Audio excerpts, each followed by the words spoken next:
ஏற்கனவே திரு சித்தார்த்தன் கூறியது போன்று எல்லோருமே வீட்டுக்கு மிக பெருமளவிலானோர் வீட்டுக்கு போய்விட்டார்கள்.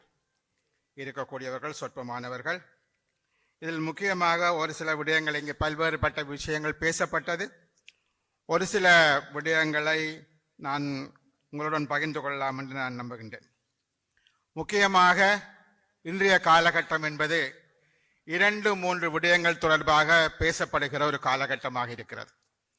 தமிழ் மக்கள் மத்தியிலிருந்தும் சிங்கள மக்கள் மத்தியிலிருந்தும் மாகாண சபை தேர்தல்கள் நடாத்தப்பட வேண்டும் என்பது ஒரு முக்கியமான ஒரு கோரிக்கையாக இப்பொழுது முன்னெழுந்திருக்கின்றது. அதே போல இரண்டாவதாக புதிய அரசியல் சாசனம் ஒன்று கொண்டு வரப்பட வேண்டும். அந்த புதிய அரசியல் சாசனத்தில் என்னென்ன விடயங்கள் உள்ளடக்கப்பட வேண்டும் என்ற இன்னொரு விடயமும் இன்று பேசப்படுகின்ற ஒரு விடயமாக இருக்கின்றது. மூன்றாவதாக பயங்கரவாத தடை சட்டம் நீக்கப்படுவது மாத்திரமல்ல, அதற்கு பதிலீடாக இன்னும் ஒரு பயங்கரவாத எதிர்ப்பு சட்டம் ஒன்று வரக்கூடாது என்ற ஒரு விடயமும் இன்றைக்கு முக்கியமான விடயமாக இருக்கின்றது. இதனை போல மாகாண சபைகள் ஆட்சி அதிகாரத்தில் இல்லாத ஒரு சூழ்நிலையில் அரசாங்கம் தமது அமைச்சுக்களுக்கூடாக இருக்கக்கூடிய அதிகாரங்களை பிடுங்குகின்ற நிலவரங்களை கட்டுப்படுத்த வேண்டும் என்ற ஒரு தேவையும் இருக்கின்றது. ஆகவே இவை அரசியல் ரீதியாக மிக முக்கியமான பிரச்சனைகளாக இருந்து கொண்டிருக்கின்றது. ஜனநாயக தமிழ் தேசிய கூட்டணியை பொறுத்தவரையில் இன்று கொண்டு வரப்பட்ட அந்த 15 தீர்மானங்கள் என்பது இதனை மையமாக வைத்துத்தான் இந்த 15 தீர்மானங்களும் நிறைவேற்றப்பட்டிருக்கின்றது. ஆகவே ஜனநாயக தமிழ் தேசிய கூட்டணியுடைய இன்றைய உடனடியான தேவைகள் என்ன, உடனடியான நோக்கங்கள் என்ன, எதிர்கால நோக்கங்கள் என்ன, திட்டங்கள் என்ன, இவற்றை எவ்வாறு முன்னெடுத்து செல்வது என்பது மிக முக்கியமான விடயம். இந்த கடந்த ஜனநாயக தமிழ் தேசிய கூட்டணி ஆரம்பித்த 3 வருட காலத்திற்குள் ஏற்கனவே கூறியது மாதிரி நாங்கள் ஒரு முக்கியமான 3 தேர்தலை சந்தித்தோம். ஜனாதிபதி தேர்தலில் ஜனநாயக தமிழ் தேசிய கூட்டணி தான் ஒரு பொது வேட்பாளரை முன்னிறுத்தியது. தமிழ் மக்களினுடைய அபிலாஷைகளை வெளியில் கொண்டு செல்ல வேண்டும் என்பதற்காகவும் சிங்கள அரசுகள் தமிழ் மக்களினுடைய உரிமைகளை கொடுக்க தவறியதை வெளிப்படுத்தும் முகமாகவும் தான் நாங்கள் ஒரு பொது வேட்பாளரை நிறுத்தினோம். அதற்கு 2.25 லட்சம் வாக்குகளை நாங்கள் பெற்றிருந்தோம்.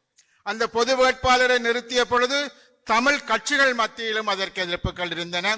சிங்கள கட்சிகள் அதனை எதிர்த்தன. பல்வேறுபட்ட தரப்புகள் இருந்து எங்களுக்கு எதிர்ப்புகள் வந்த பொழுது கூட நாங்கள் எமது மக்களினுடைய அபிலாஷைகளை வெளிக்கொண்டு வர வேண்டும் என்பதற்காக நாங்கள் ஒரு பொது வேட்பாளரை நிறுத்தினோம்.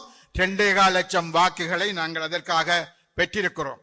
அதனை போலவே மாகாண சபை தேர்தல்கள் நடத்தப்பட வேண்டும். தமிழ் மக்களினுடைய அதிகாரங்கள் அவர்களது கைகளில் போக வேண்டும். இன்று இருக்கக்கூடிய மாகாண சபைகளை தொடர்ச்சியாக வருஷக்கணக்காக அரசாங்கம் தாங்கள் கொண்டு நடத்த முடியாது. அதற்காக மக்களால் தெரிவு செய்யப்பட்ட மாகாண சபைகள் உருவாக்கப்பட வேண்டும் என்பதற்காக கடந்த சில மாதங்களாக அதற்கான விழிப்புணர்வு கருத்தரங்குகளை ஜனநாயக தமிழ் தேசிய கூட்டணி செய்து வருகின்றது. யாழ்ப்பாணத்தில், வவுனியாவில், மன்னாரில், திருகோணமலையில் நாங்கள் இந்த கூட்டங்களை நடாத்தி இருக்கிறோம். அடுத்ததாக நான் நம்புகின்றேன் வருகிற மார்ச் 1ஆம் வாரம் அளவில் அது கிளிநொச்சியிலும் அவ்வாறான கூட்டம் நடைபெற இருக்கின்றது.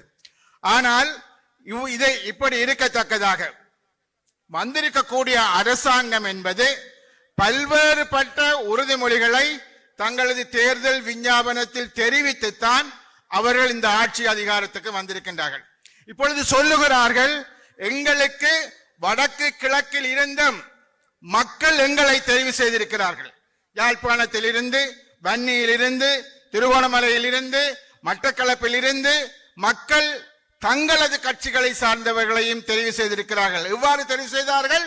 இந்த வந்த அரசாங்கம் அல்லது ஜனாதிபதி அல்லது NPP அரசாங்கம் கொடுத்த உறுதிமொழிகளை ஏற்றுக்கொண்டுதான் அவர்கள் தெரிவு செய்யப்பட்டிருக்கலாம். அந்த உறுதிமொழிகள் என்ன? அவர்கள் சொன்னார்கள், நாங்கள் வந்தால் அரசியல் கைதிகள் விடுவிக்கப்படுவார்கள் என்று சொன்னார்கள். இவர்கள் வந்து 1.5 வருஷங்கள் ஆகிற சூழ்நிலையில் அரசியல் கைதிகள் விடுவிக்கப்பட்டார்களா என்பது ஒரு கேள்வி. அவர்கள் சொன்னார்கள் பயங்கரவாத தடை சட்டம் அகற்றப்படும் என்று சொன்னார்கள். அகற்றப்படவில்லை என்பது மாத்திரமல்ல, அதற்கு பதிலீடாக அதிலும் விட மோசமான ஒரு சட்டத்தை கொண்டு வருவதற்கு அவர்கள் யோசிக்கிறார்கள். காணிகள் விடுவிக்கப்படும் என்று சொன்னார்கள். 1.5 வருஷம் முடிந்துவிட்ட நிலையில் யாழ்ப்பாணத்திலோ வன்னியிலோ அல்லது ஏனைய இடங்களிலோ காணிகள் மீளவும் பிடிக்கப்படுகிறதே தவிர காணிகள் விடுவிக்கப்படுகிற நடவடிக்கைகள் எதுவும் நடந்ததாக இல்லை. ஒரு சில வீதிகள் விடுவிக்கப்பட்டனவே தவிர காணிகள் எதுவும் விடுவிக்கப்படவில்லை என்று சொன்ன சூழ்நிலை இருக்கின்றது. காணாமல் ஆக்கப்பட்டோர் பற்றி பேசவே தேவையில்லை. ஏனென்றால் அரசாங்கம் அதை பற்றி எந்த விதமான கரிசனையும் அவர்களுக்கு இருப்பதாக தெரியவில்லை.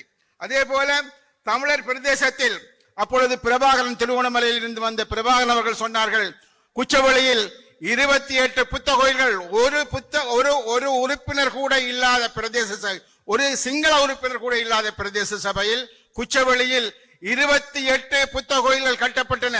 முன்னர் ஆரம்பிக்கப்பட்டாலும் இந்த ஆட்சி காலத்திலும் அவை நடந்து கொண்டிருக்கின்றன. அவை எதுவும் இவர்களால் கட்டுப்படுத்தவில்லை. அதே போலத்தான் கிவிலோயா திட்டம். கிவிலோயா திட்டம் என்பது தமிழ் மக்களுக்கான திட்டம் அல்ல. ஏற்கனவே கொண்டு குடியேற்றப்பட்ட சிங்கள மக்களுக்கு தமிழ் மக்களை அங்கிருந்து விரட்டி அடித்து அவர்களுக்கு நீர் கொடுப்பதற்கான நீர்ப்பாசன திட்டத்தை உருவாக்குவதற்கான திட்டம். ஆகவே நீங்கள் தொடர்ச்சியாக பார்த்தோம்னு சொன்னால் மட்டக்களப்பு மேய்ச்சல் தரை எவ்வளவு காலமாக போராடி கொண்டிருக்கிறார்கள். ஆனால் அதுக்கெல்லாம் எந்த விதமான தீர்வும் இல்லாமல் போகிறதை பார்க்கிற பொழுது இந்த அரசாங்கம் மக்களுக்கு கொடுத்த உறுதிமொழிகள், எங்களை தெரிவு செய்தால் நாங்கள் உங்களுக்கு என்ன செய்வோம் என்பதில் ஒரு விடயம் கூட இந்த அரசாங்கத்தினால் செய்யப்படவில்லை என்பதை முதலாவது நாங்கள் புரிந்து கொள்ள வேண்டும்.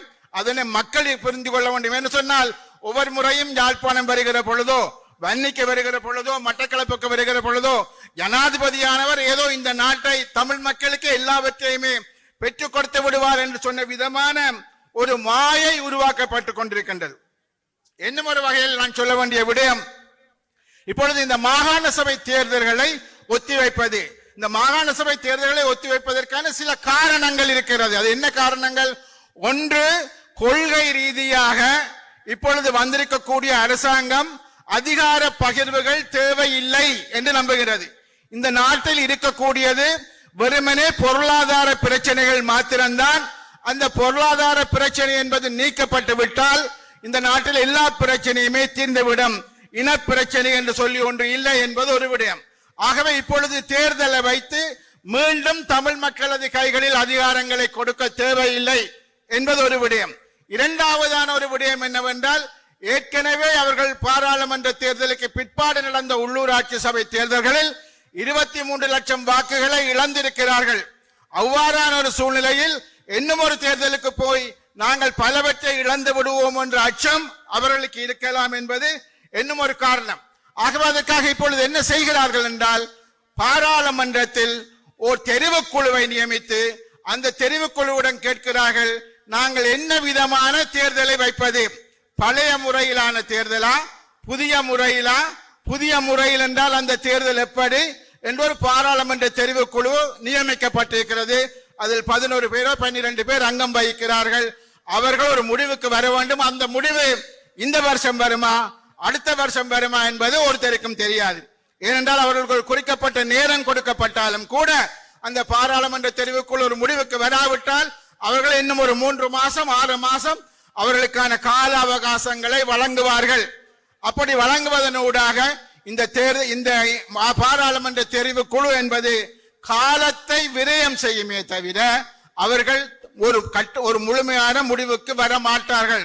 இன்னும் ஒரு வகையில் சொல்வதாக இருந்தால், பழைய முறையின்படி தேர்தல் நடத்தப்பட்டால், அதாவது இந்த வருகிற மாசமோ என்னவோ இந்த சபை கூட, இந்த தெரிவுக்குழு கூட இருப்பதாக சொல்கிறார்கள். இந்த தெரிவுக்குழு கூடி உடனடியாக கடந்த கால முறையில் தேர்தலை நடத்த வேண்டும் ஒரு முடிவுக்கு வந்தால் இந்த தேர்தலை நடத்த முடியும். அப்படி அந்த முடிவுக்கு வராமல், இல்லை நாங்கள் ஒரு புதிய முறையில் தேர்தலை நடத்த வேண்டும் என்று பேச வழிகிட்டால் மீண்டும் எல்லை நிர்ணயம் செய்ய வேண்டி ஏற்படும். அந்த எல்லை நிர்ணயம் செய்ய வேண்டும் என்றால் எல்லை நிர்ணயம் செய்வதற்கு 2-3 ஆண்டுகள் ஆகும். ஆகவே இந்த ஆட்சி அதிகாரத்தில் இருக்கும் வரையில் மாகாண சபை தேர்தல்கள் நடக்காமலே போய்விடலாம். ஆகவேதான் நாங்கள் எல்லோரும் மாகாண சபை தேர்தலை உடன் வைக்க வேண்டும் என உரத்து குரல் கொடுக்க வேண்டிய தேவை அனைத்து தமிழ் கட்சிகளுக்கும் தமிழ் மக்களுக்கும் இருக்கிறது. இல்லாவிட்டால் எங்களது கைகளில் ஆட்சி அதிகாரம் என்பது இருக்காது. இப்பொழுது என்ன நடைபெறுகிறது? தேர்தலை வைக்காமலே இப்பொழுது என்ன நடைபெறுகிறது என்று சொல்லி சொன்னால், தங்களது பாராளுமன்ற உறுப்பினர்களை ஜேவிபியை சார்ந்த பாராளுமன்ற உறுப்பினர்களை அவர்கள் ஒரு நிழல் அமைச்சர்களாக இந்த மாகாண சபைக்கு நியமிக்கிறார்கள். குறிப்பாக வடக்கு மாகாண சபைக்கு நியமிக்கிறார்கள். பார்த்தீர்கள் என்று சொல்லி சொன்னால், கல்விக்கு ஒருவர், சுகாதாரத்துக்கு ஒருவர், அல்லது பெண்கள் விடயத்துக்கு ஒருவர், விவசாயத்துக்கு ஒருவர் என்ற உள்ளூராட்சி சபைக்கு ஒருவர், இவர்கள் நியமிக்கப்படுகிறார்கள். இவர்களை விட வடக்கு மாகாணத்தில் தமிழ் பாராளுமன்ற உறுப்பினர்கள் இருக்கிறார்கள், முஸ்லிம் பாராளுமன்ற உறுப்பினர்கள் இருக்கிறார்கள். இவர்கள் எல்லாரையும் ஓரங்கட்டி விட்டு இவர்கள் யாரை கொண்டு வருகிறார்கள்? தங்களது கட்சியை சார்ந்தவர்களை அங்கு கொண்டு வந்து பொறுப்பாக நியமிப்பதன் ஊடாக மாகாண மட்டத்தில் தங்கள கட்சியை வளர்ப்பதுதான் அடிப்படை நோக்கமே தவிர வேறு எதுவும் கிடையாது. இதே போலத்தான் ஏற்கனவே பேசிய பல பேர் பேசினார்கள். உள்ளூராட்சி சபைகளில் பிரஜா சக்தி என்ற பெயரில் ஒரு எல்லாருக்கும் மக்களால் தெரிவு செய்யப்பட்ட வட்டார உறுப்பினர்கள் இருக்கத்தக்கதாக, ஒவ்வொரு வட்டாரத்திலும் பல்வேறுபட்ட உத்தியோகத்தர் இருக்கத்தக்கதாக, ஆனா அவன்னா தெரிஞ்சோ தெரியாமலோ இருக்கக்கூடிய ஒருவர் கூட ஜேவிபியினுடைய கட்சியில் இருக்கிறார் என்ற ஒரே காரணத்திற்காக அவரை கொண்டு வந்து பொறுப்பாக நியமிக்கப்படுகிறது. பிரஜா சக்தி என்ற பெயரில் நியமிக்கப்படுகிறது.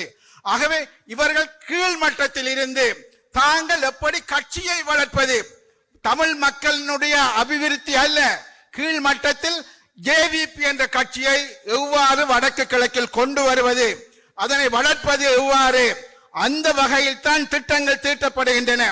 இவை தொடர்பாக இருந்தால் அதிகாரங்கள் எங்களது கைகளில் இல்லாமல் இருக்கக்கூடிய சூழ்நிலையில் நாங்கள் அனைத்தையும் இழந்து வடக்கு கிழக்கு என்பது ஜேவிபியினுடைய கையில் போகிற ஒரு சூழல் ஏற்படும். ஆகவே நாங்கள் அரசியல் அநாதைகளாக்கப்படக்கூடிய ஒரு சூழலை அவர்கள் உருவாக்கி கொண்டிருக்கிறார்கள். தமக்கு சாதகமான ஒரு சூழல் வருகிற பொழுதுதான் அவர்கள் தேர்தலை பற்றி யோசிப்பார்கள். தமக்கு சாதகமான அந்த சூழல் வருவதற்கான அடிக்கட்டுமான வேலைகள் அனைத்தையும் அவர்கள் செய்கிறார்கள். இதனை நாங்கள், எங்களது பாராளுமன்ற உறுப்பினர்கள், எங்களது உள்ளூராட்சி சபை உறுப்பினர்கள் அனைவரும் தயவு செய்து இதனை புரிந்து கொள்ள வேண்டும். நாங்கள் ஏவிபியோடு, அதாவது உள்ளூராட்சி சபைகளில் இருக்கக்கூடியவர்கள், நாங்கள் அவர்களுக்கு பணிந்து போகலாம் அல்லது இணைந்து போகலாம், அவர்களுடன் சாதகமாக போகலாம். இவை எல்லாம் நீங்கள் யோசிப்பீர்களாக இருந்தால் நாங்கள் வடக்கு கிழக்கு மாகாணங்களில் அரசியல் அநாதைகளாக்கப்படுவதற்கு நாங்கள் ஒத்துழைக்கிறோம் என்பதுதான் அதனுடைய கருத்தாக இருக்கும். ஆகவே தயவு செய்து உள்ளூராட்சி உறுப்பினர்களாக இருக்கக்கூடிய நீங்கள் இந்த விடயங்களை மிக கவனமாக கவனத்தில் கொள்ள வேண்டும். இங்கு இருப்பவர்களில் எவ்வளவு பேர் தவிசாளராக பதில் தவிசாளராக இருக்கிறீர்களோ, பல பேர் போய்விட்டதாக கூட இருக்கக்கூடும். ஆனால் ஒரு கோரிக்கையை நான் இந்த பேராளர் மகாநாட்டில் எங்களது உள்ளூராட்சி சபை உறுப்பினர்கள் மத்தியில் வைக்க விரும்புகிறேன். என்னவென்றால், ஒரு 3 முக்கியமான விடயங்கள். வடக்கு கிழக்கில் இருக்கக்கூடிய பிரதேச சபைகளில் நீங்கள் தீர்மானங்களாக கொண்டு வர வேண்டிய முக்கிய விடயங்கள், அரசாங்கம் உடனடியாக வடக்கு கிழக்கு மாகாணங்களில் மாகாண சபை தேர்தலை நடாத்த வேண்டும் என்ற தீர்மானத்தை ஒவ்வொரு சபையிலும் கொண்டு வருவதற்கு நீங்கள் எல்லோரும் முயற்சி செய்ய வேண்டும் என்பது ஒரு விடயம். இரண்டாவதாக, பயங்கரவாத தடை சட்டம் முழுமையாக நீக்கப்பட வேண்டும். பதில் பயங்கரவாத தடை சட்டம் என்பது வரக்கூடாது என்பதை உறுதியாக நாங்கள் அதனை எதிர்க்கிறோம் என்று சொன்ன இரண்டாவது தீர்மானம். மூன்றாவது, இந்த பிரஜா சக்தி என்பதை எந்த இடத்திலும் எங்களால் ஏற்றுக்கொள்ள முடியாது. அது ஜனநாயக விரோதமான ஒரு செயற்பாடு, ஒரு சர்வாதிகாரமான செயற்பாடு. ஒரு கட்சி தன்னை நிலைநிறுத்துவதற்காக அரசாங்கத்தினுடைய வளங்களை பாவிக்கிற ஒரு செயற்பாடு.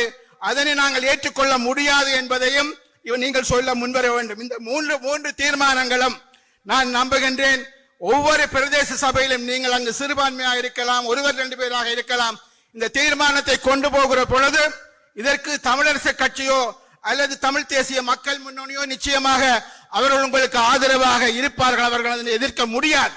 ஆகவே அவ்வாறான சூழ்நிலையில் நீங்கள் இவ்வாறான தீர்மானங்களை தனிநபர்களாக இருந்தா கூட உங்கள் பிரதேச சபைகளில் முன்னெடுத்து இந்த தீர்மானங்களை நீங்கள் நிறைவேற்ற வேண்டும் என்று நான் கேட்டுக்கொள்ள விரும்புகின்றேன். நாங்கள் ஒரு விடயத்தை பார்க்க வேண்டும். ஒரு புதிய அரசியல் சாசனம் கொண்டு வருவது ஒரு இலகுவான விடயம் அல்ல.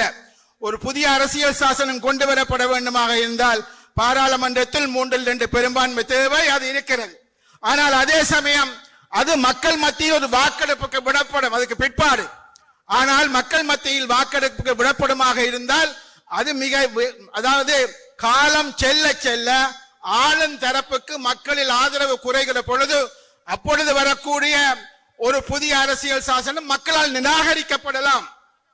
ஆகவே ஒரு புதிய அரசியல் யாப்பு காலம் கடந்து முன்வைக்கப்படுமாக இருந்தால் அது நிறைவேறும் என்று நாங்கள் எதிர்பார்க்க முடியாது.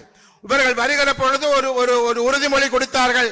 நாங்கள் என்ன ஒரு எக்ஸிகியூட்டிவ் பிரசிடென்சியல் சிஸ்டம் நிறைவேற்றி அதிகார ஜனாதிபதி முறையை இல்லாதொழிப்போம் என்று கூறினார்கள். ஆனால் 1.5 வருஷத்திற்குள் அனுரகுமார திசநாயக்காவும் அதில் சுகம் கண்டு விட்டார். அதனை எவ்வாறு பாதிக்க முடியும், தன்னுடைய கட்சி வளர்ச்சிக்கு அதனை எவ்வாறு பாதிக்க முடியும், தனது இனத்துக்கு அதனை எவ்வாறு பாதிக்க முடியும், தமிழ் மக்களுக்கு எதிராக அதனை எவ்வாறு பாதிக்க முடியும். ஆகவே இவர்கள் கூட இந்த எக்ஸிகியூட்டிவ் பிரசிடென்சியை அது என்ன நிறைவேற்றி அதிகாரம் உள்ள ஜனாதிபதியை இவர்களும் இல்லாத ஒழிப்பார்களா என்ற ஒரு பாரிய கேள்வி இருக்கிறது. இவர்கள் சொல்கிறார்கள் மாகாண சபையினுடைய 13ஆம் திருத்தத்தை புதிய அரசியல் சாசனத்தில் இல்லாத ஒழிப்போம் என்று கூறுகிறார்கள். இல்லாத ஒழிக்கக்கூடிய அந்த இடத்திற்கு எண்ணத்தை கொண்டு வர போகிறார்கள் என்று இதுவரை அவர்கள் கூறவில்லை. அங்கு 13ஆம் திருத்தத்திற்கு மேலதிகமாக எதுவும் வருமா, அல்லது 13ஆவதே இல்லாமல் போய் உள்ளூராட்சி சபை போதுமானதே, நீங்கள் குப்பை அள்ளி கொண்டிருக்கத்தான் லாயக்கானவர்கள் குப்பைகளை மாத்திரம் அள்ளிக்கொண்டிருங்கள் என்று சொல்ல போகிறார்கள் என்ற ஒரு கேள்வி இருக்கிறது. ஆகவே இந்த அரசாங்கம் உங்களுக்கு தெரியும் இவர்கள் என்ன செய்தார்கள். இந்த சுனாமி கட்டமைப்பு வந்த பொழுது அந்த கட்டமைப்பு வேண்டாம் என்று போராடியவர் அனுரகுமார திசநாயக்கா. உங்களுக்கு சந்திரிகாவினுடைய அரசாங்கத்தில் அன்றைக்கு இந்த சுனாமி கட்டமைப்பு வேண்டாம், விடுதலை புலிகளை இதில் இணைத்துக் கொள்ள கூடாது என்று கூறியவர். வடகிழக்கு பிரிக்கப்பட வேண்டும் என்று நீதிமன்றம் சென்று வடகிழக்கை பிரிப்பதில் முன்னிலை வைத்தவர்கள். இந்த ராணுவ ரீதியாக விடுதலை புலிகள் தோற்கடிக்கப்பட வேண்டும் என்பதற்காக சிங்கள இளைஞர்களை திரட்டி ராணுவத்துக்கு கொடுத்தவர்கள் தமிழ் மக்களுக்கு நியாயமாக நடப்பார்கள் என்று நாங்கள் யாரும் நம்பினால் அது முட்டாள்தனமானது. ஆகவேதான் நான் கூறுகின்றேன், அவ்வாறான ஒரு அரசாங்கத்துடன் தான் நாங்கள் இப்பொழுது டீல் பண்ணி கொண்டிருக்கிறோம். எவ்வளவு மோசமான ஒரு அரசாங்கத்துடன் நாங்கள் பேசிக் கொண்டிருக்கிறோம் என்பதை நீங்கள் யோசிக்க வேண்டும். கடந்த காலத்தில் பிரேமதாசா ஒரு மங்களமுனி சிங்கா தெரிவுக்குழுவை உருவாக்கினார். உங்களுக்கு மஹிந்த ராஜபக்ஷ அவர் திசை விசாரணை கமிஷனை உருவாக்கினார். சந்திரிகா பண்டாரநாயக்கா 3 தீர்வு திட்டங்கள் கொண்டு வந்தார். எல்லாம் வந்தாலும் எதுவும் நிறைவேற்றப்படவில்லை. ரணில் மைத்திரி ஆட்சியிலும் கூட ஒரு தீர்வு திட்டம் வந்தது. இப்பொழுது புதிதாக ஒரு அரசியல் சாசனம், புதிதாக ஒரு தீர்வு திட்டத்தை பற்றி பேசப்படுகிறது. எமது கைவசம் நிறைய தீர்வு திட்டங்கள் இருக்கிறது.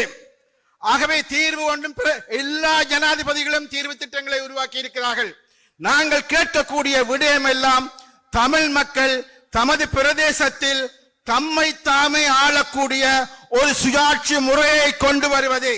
அந்த சுயாட்சி முறை என்பது ஒரு சமஷ்டி அரசியல் அமைப்புக்குள் தான் அது சாத்தியமானது. இல்லாவிட்டால் நீங்கள் கொடுக்கிற அதிகாரங்களை ஒரு கையால் கொடுத்து ஒரு கையால் பறித்து விடுவீர்கள். 13ஆம் திருத்தத்தில் பல விடயங்கள் பறிக்கப்பட்டிருக்கின்றன. ஆகவேதான் நாங்கள் அவ்வாறான ஒரு தீர்வு திட்டம் வேணும் என்று கேட்கிறோம். என்னும் சொல்வதாக இருந்தால் விடுதலை புலிகள் ஒரு உச்சக்கட்டத்தில் இருந்த நேரத்தில் ஒஸ்லோ டிக்ளரேஷன் ஒன்று கொண்டு வரப்பட்டது.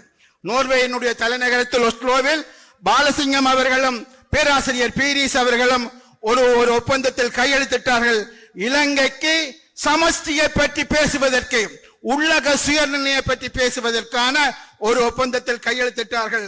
ஆகவே அவ்வாறான ஒரு விடயமும் இருக்கிறது என்பதையும் நாங்கள் கவனத்தில் கொள்ள வேண்டும். இறுதியாக ஒரு சில விஷயங்களை நான் சொல்லி முடிக்கின்றேன். ஒன்று, நாங்கள் எங்கள் மத்தியில் இவ்வளவு தூரம் நாங்கள் அரசியல் மயப்பட்டிருக்கிறோம். ஏற்கனவே சொன்னார்கள், யுத்த காலத்தில் 1 வயசு 2 வயசு 5 வயசாக இருந்தவர்களுக்கு இந்த நாட்டில் யுத்தம் நடந்த விஷயங்களை பற்றி எதுவும் தெரியாது. இன்னும் சொல்ல போனால் இன்று இதில் இருக்கக்கூடிய பலருக்கு தந்தை செல்வாவை பற்றி எத்தனை பேருக்கு என்னென்ன விஷயம் விளங்கும், அல்லது அமிர்தலிங்கத்தை பற்றி, ஏன்னா இவர்கள் ஒரு காலகட்டத்தில் இருந்த அரசியல் தலைவர்கள். இன்னும் ஒரு 5-10 வருஷம் போனால் யார் பிரபாகரன் என்று கேட்பார்கள். ஆகவே இந்த எங்களுடைய இளைஞர்களுக்கு, எங்களுடைய யுவதிகளுக்கு நாங்கள் அவர்களை அரசியல் மயப்படுத்தப்பட வேண்டிய தேவை இருக்கு. நாட்டில் நடக்கக்கூடிய விஷயங்களை அவர்களுக்கு சொல்ல வேண்டிய தேவை இருக்கு. இவற்றை முன்னெடுத்துக் கொண்டு போகக்கூடியவர்கள் உள்ளூராட்சி சபை உறுப்பினர்கள், உங்களுடைய மாவட்ட மட்டத்தில் இருக்கக்கூடிய எமது அங்கத்தவர்கள், பிரதேச மட்டத்தில் இருக்கக்கூடிய அங்கத்தவர்கள் இந்த விடயங்களை செய்ய வேண்டும். ஆகவே உங்களுக்கு வேலைகள் இல்லை என்று சொல்லி இல்லை, உங்களுக்கு பல வேலைகள் இருக்கின்றன. பல்வேறுபட்ட கிராம மட்ட பணிகளுக்கூடாகத்தான் நீங்கள் மக்களை திரட்ட முடியும்.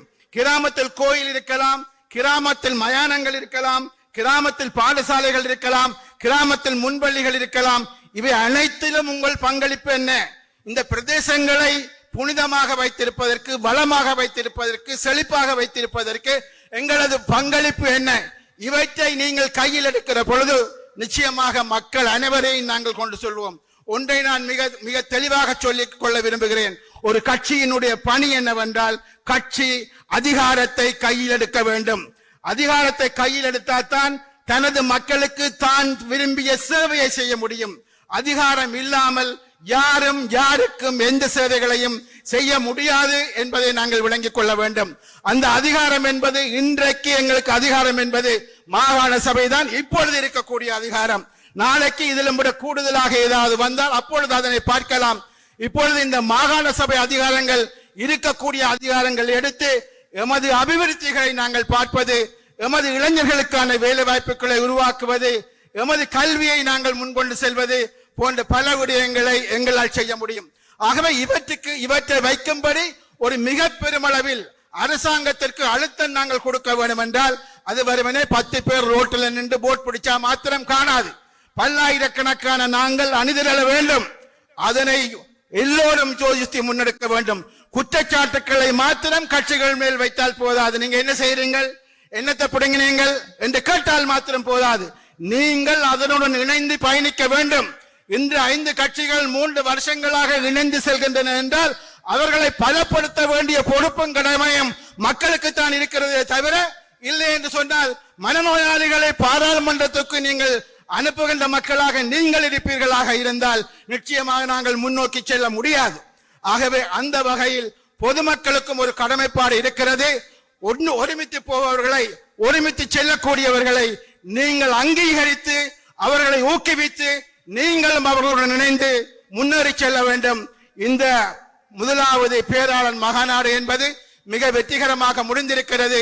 எமது அரசியல் பயணம் என்பது இன்னும் நீண்ட தூரம் போக வேண்டியது. நாங்கள் இணைந்து இன்னும் ஏனையோரையும் இணைத்து நாங்கள் முன்னேறி செல்வோம் என்று கூறி விடைபெறுகிறேன். நன்றி. மேலதிக செய்திகளுக்காக எமது யூடியூப் தளத்தை சப்ஸ்கிரைப் செய்யுங்கள்.